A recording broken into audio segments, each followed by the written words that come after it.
The idea behind these little lunchtime videos, or not even lunchtime, sorry, these shorter practice videos, is that you either have a 10-minute practice that you can come to if you just need a little bit of movement, or to break up your day, or to kind of shift your mindset, or you can string them all together, and then by the end of it you'll have a sort of somewhere between 40 and 50-minute practice that will be a well-rounded kind of full body yoga practice. So for the last one, we did seated, you know, that moving with the breath, creating space, settling into it. Today we're going to come to a kneeling practice. And what I want you to bear in mind for today's practice, and if you're trying to build a home practice, generally this is a really useful tip, is that your spine has 7 different degrees or ways of moving, and you can apply that to almost any yoga pose. So we have forward and backward bending, flexion and extension, and then you have lateral movement, so side bends, and then you have rotation, left and right, so that's 6 movements.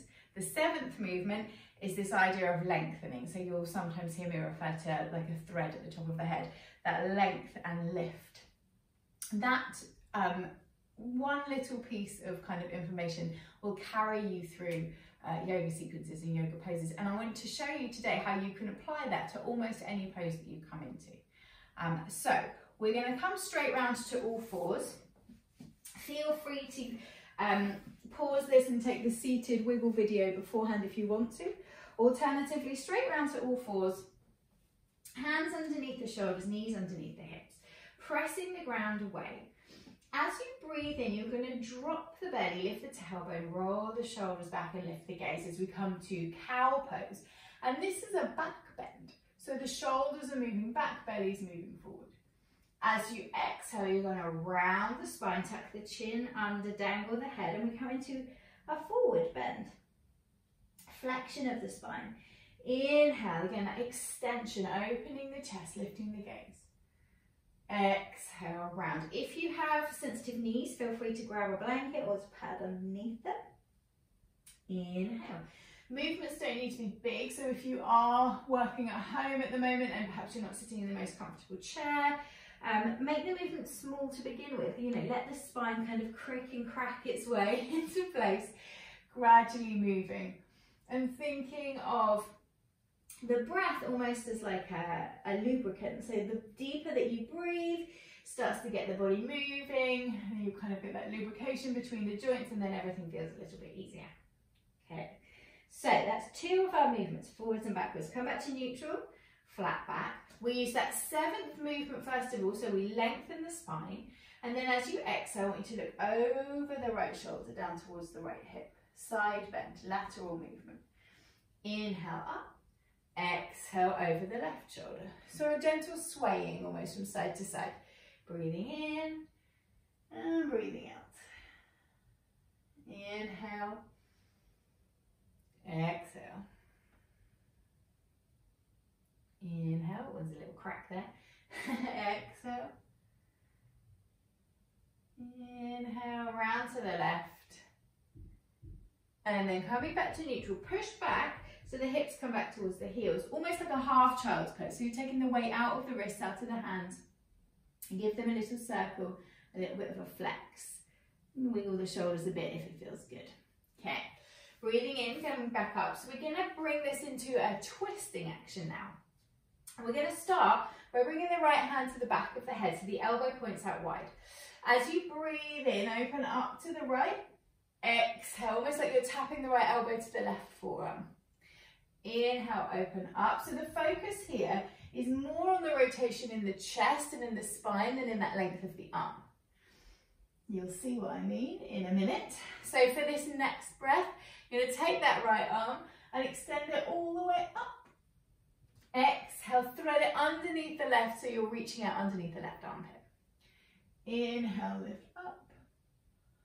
Exhale, thread under. We're going to keep everything moving today rather than settling into static poses, but you have always got the option of dropping the shoulder and the head down to the mat, holding that twist a little bit longer if you want to. Otherwise, right hand comes down, left hand comes to the back of the head. So same thing, opposite side. Inhale, opens up. Exhale, tapping, elbow towards forearm. And by working either side of the body, independently, you start to get a real feeling for the kind of the tighter spots of your body, which bits like to move, which bits don't like to move. Inhale, left arm opens all the way up. And it gives us that information that we can thread into the whole of our yoga practice. So you might find that you're tighter on the left side than the right side. Your poses aren't going to look the same or feel the same even. Exhale, okay. Left hand comes back down. Take the knees a little bit wider, toes together, press the hips back. Forehead can come down. Just stack the hands under the forehead if you want that little bit of extra space. Let the shoulders soften, let the chest relax down. Taking a little pause. Okay, so slowly coming back up.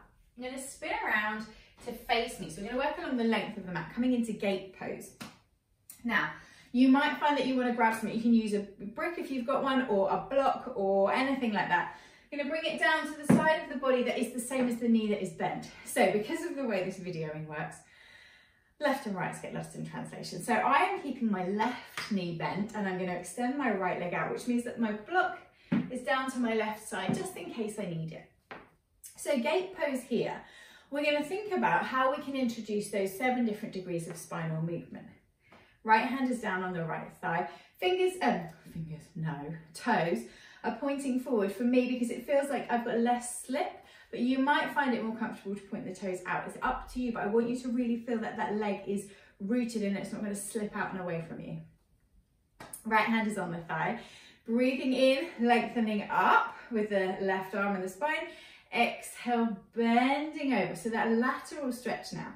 You've got a little bit of stretch into the hip, but mostly through the spine, through the ribcage, all the way out to the fingertips. And use the inhale, come up, either reaching down for that block, or if you've got the range of movement, you can bring the hand all the way down.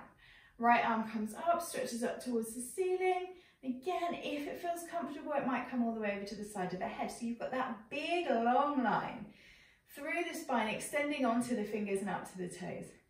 A little bit of effort, breathing in, squeeze and lift up. Bring the hands behind the back, interlace the fingers, squeeze the shoulders together, lift the chest on the inhale, so that big back bend. Exhale, release the hands, folding it forward, so forward bend. From here, we're going to add a twist. Right hand, breathing in, opens up. Exhale again, thread it underneath the armpit, just as we did before. But watch out, because you're going to get an increased stretch on the inner thigh. Breathing in, breathing out. So we are working shoulders, spine, thigh, hip, everything. Keeping everything moving. Okay, right hand comes down. Use the inhale to push up onto the fingertips, wiggle a bit of length in. Exhale, fold it down. Okay, right knee comes in, left leg stretches out. Again, if you need to adjust your padding or bring your block out to the other side, doing that now. Setting yourself up. So again, that left leg or that extended leg doesn't feel like it's going to slip out and away from you. A little bit of core engagement here. So there's tiny tuck through the pelvis that encourages the belly button to draw in and all of those kind of corset muscles to wrap in. Breathing in, right arm and spine extend up. Exhale, bending over, side bend through the right side.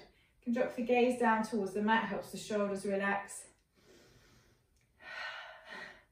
Inhale, lift up, taking it all the way over again, either using the block or you can drop the hand down to the floor.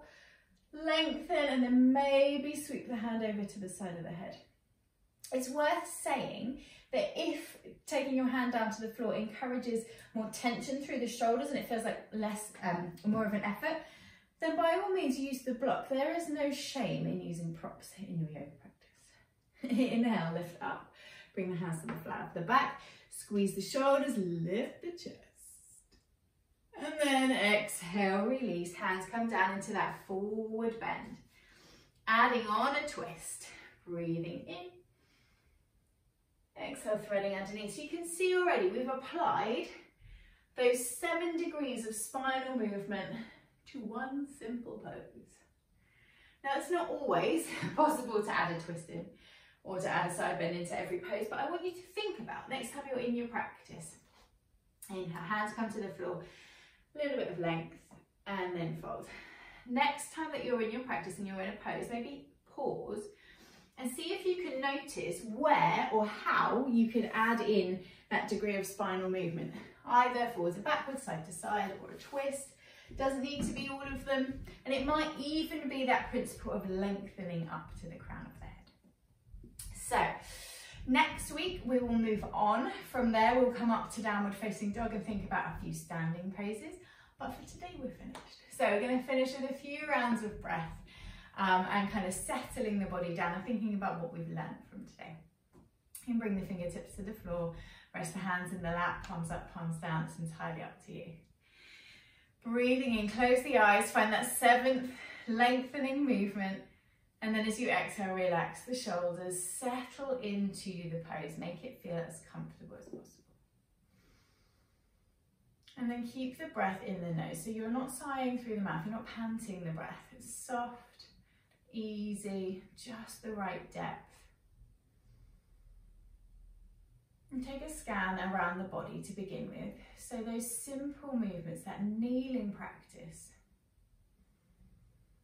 it's taken us through a movement of the spine in every direction that it's possible for it to move. Hopefully you've worked out some of those kinks. Maybe you heard those little pops and cricks and cracks. And you've used that connection with the breath to bring in that sense of kind of lubrication, that movement.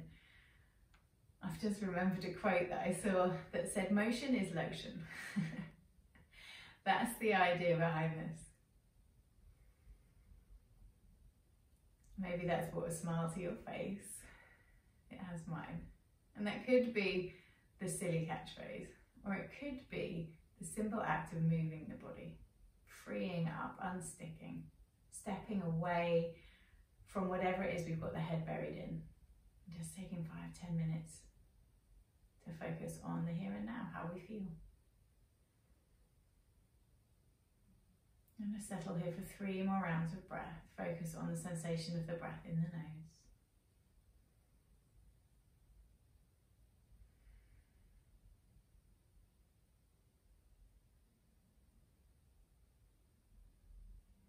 And then by all means, stay here if you would like, and stay here as long as you would like.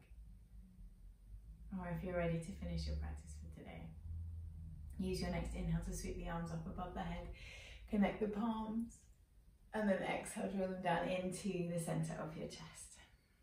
Settling there, blinking the eyes open, and finishing with a bow. Namaste.